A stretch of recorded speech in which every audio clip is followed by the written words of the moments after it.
So about 6 months ago, I started my very first D&D campaign. Literally the first. I had never played before. When I was around 12 years old, my parents bought me a box set called the Advanced Dungeons & Dragons Starter Kit. And while my friends and I messed around with it a bit and we all made characters, we never actually played the game. If you fast forward a whole bunch of years later to an adult version of me, just blown away by how huge this hobby has become, I really wanted to jump in on the 5th edition bandwagon, and I decided to do that by starting my own game. Now, DMing a game as your first Dungeons & Dragons experience is kind of like running before you can walk, but fortunately there are a bunch of really great D&D YouTubers, and I watched libraries of content before starting my own game because I wanted to be certain that I was ready. Nothing can really prepare you for running a game as much as hands-on experience, but here are 3 pieces of advice that I took early that have been hands down the most helpful to me as a new DM. The first one is to have your players help in world building before the campaign starts with their backstories. I don't know anything about the Dungeons & Dragons world, about Faerun or Forgotten Realms, so I decided to go with my own. I created a new one. I created a bare bones homebrew world, and without spending too much time going in depth about different cities or cultures, I just sort of created a map, a few capitals, and what I felt like were basic gods, one for every alignment, and I titled them like Light, Darkness, Wilds, Chaos, Vengeance, Protection, and then I let my players build their backstories and participate in the world's creation by encouraging them to create cities for their hometowns or factions that they were aligned with. And out of that,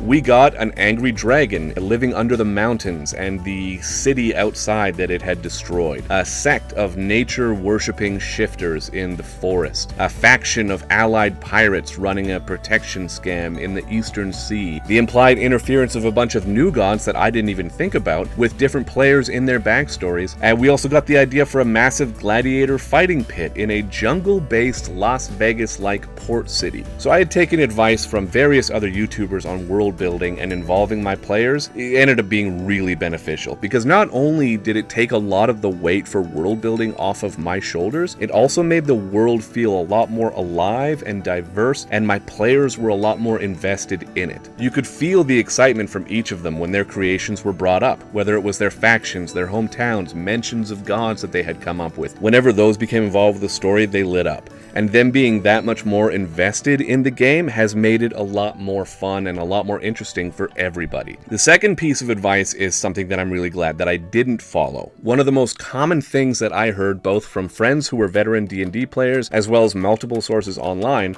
was don't over-prepare.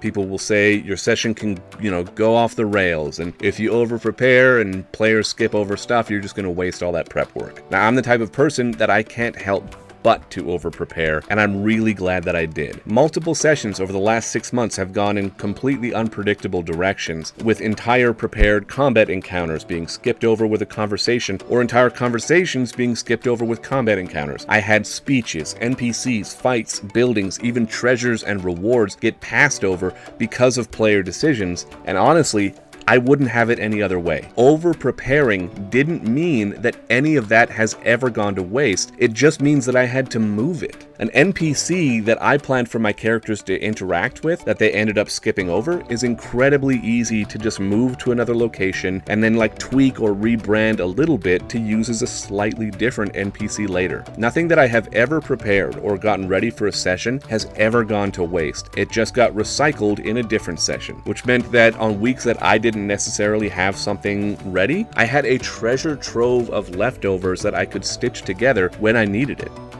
It also means that if I'm in the moment not ready to improvise something, a character, a conversation, a name, a fight, I can dip into that leftover box and pull something out when it's called for in the moment. If I didn't expect them to start a fight somewhere, but I have a gladiator and bandit fight prepared from 3 weeks ago, I can just use those stat blocks and fight prep for whatever they're up against and it'll work fine.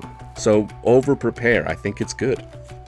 The last point is something that I didn't implement early on and I really wish that I had. It's that your combat time should be set up early because it's going to be very difficult to change later on. When I first started this campaign, I didn't really know what to expect from combat in terms of how long it would or could take. This has been extremely difficult to rectify later on. Trying to impose time limits on turns or other methods to speed up combat have been met with a lot of understandable resistance from my players, and every session that we have combat, I very strongly regret not having something set up in the first place.